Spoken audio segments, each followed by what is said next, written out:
ស្ដីអ្នកទាំងអស់គ្នាស្វាគមន៍មកកាន់វីដេអូមួយទៀតថ្ងៃនេះខ្ញុំនឹងនាំអ្នកទាំងអស់គ្នាមករៀនអំពីការបង្កើតនៅ animation មួយទៀតអូខេដើម្បីកុំឲ្យខាតពេលវេលាយូរតោះទៅទស្សនាជាមួយនឹងខ្ញុំទាំងអស់គ្នាអញ្ចឹងខ្ញុំ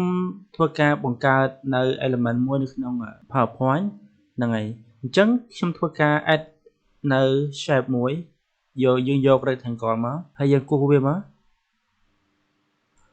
បាទយើងគូសយកហើយយើងយកពាក្យថា shape outline អញ្ចឹងយក outline យកទេយើងបិទវាចោលទៅហើយយើង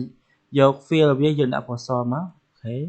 បន្តមកទៀតខ្ញុំធ្វើការ insert នៅ text box មួយបាទខ្ញុំគូសវាមកហើយខ្ញុំសរសេរថា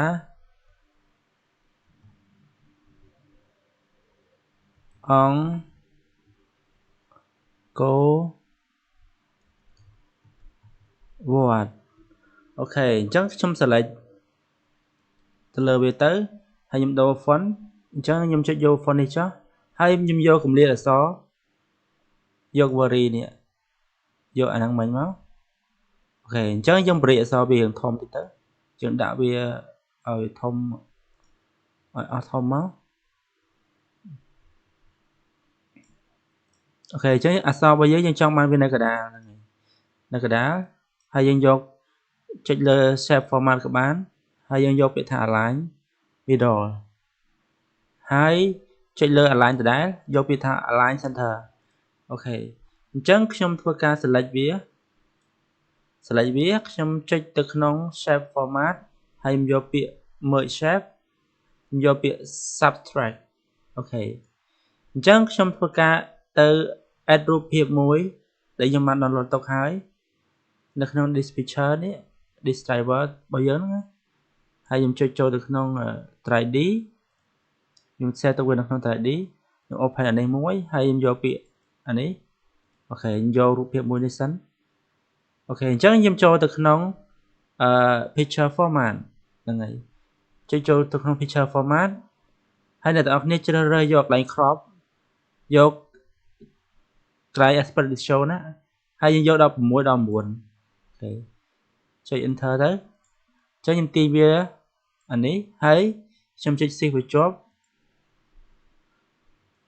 ហើយខ្ញុំទាញវាមកហើយខ្ញុំដាក់វាទៅក្រោយអូខេអញ្ចឹងខ្ញុំដាក់វាខាងក្រោយហ្នឹងបន្តមកទៀតខ្ញុំធ្វើការដាក់នៅរូបភាពមួយទៀតហ្នឹងហើយខ្ញុំចុចចូលក្នុង insert ដែរយកពាក្យ picture ហ្នឹងហើយយករូបនេះមកអូខេអញ្ចឹងខ្ញុំចូលទៅក្នុង crop ដដែល crop យកពាក្យថា aspect ratio យក16:9ដែរមកអូខេយើងបរិយវាសិនមកអូខេយើងទាញវា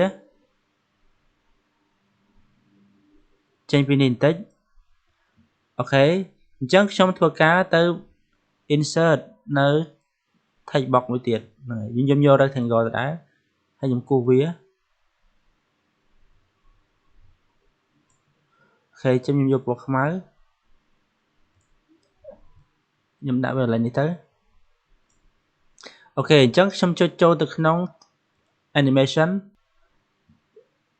អូយកចុចក្រោមមកខ្ញុំយកពាក្យថា line បាទអ្នកទាំងអស់គ្នាយកពាក្យ line ហ្នឹងមក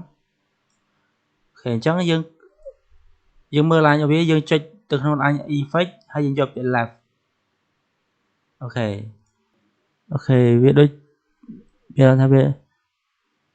ទៅក្រៅនោះទៀតអញ្ចឹងយើងដាក់វាមកវិញមក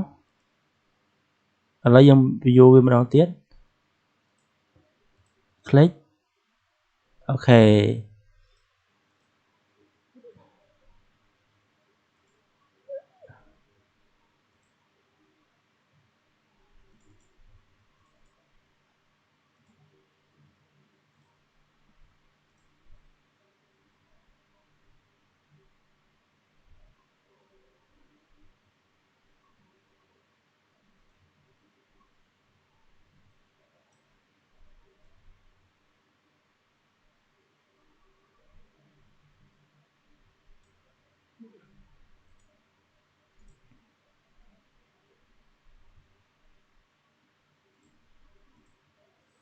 អូខេ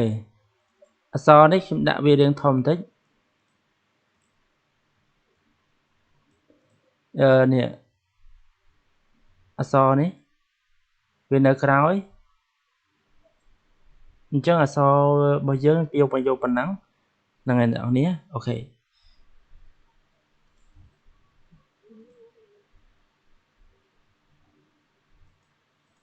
អូខេអ្នកនរគ្នាពីខ្ញុំមានតែប៉ុណ្ណឹងហើយខ្ញុំនឹងជួបអ្នកនរគ្នានៅវីដេអូក្រោយទៀតបាយបាយ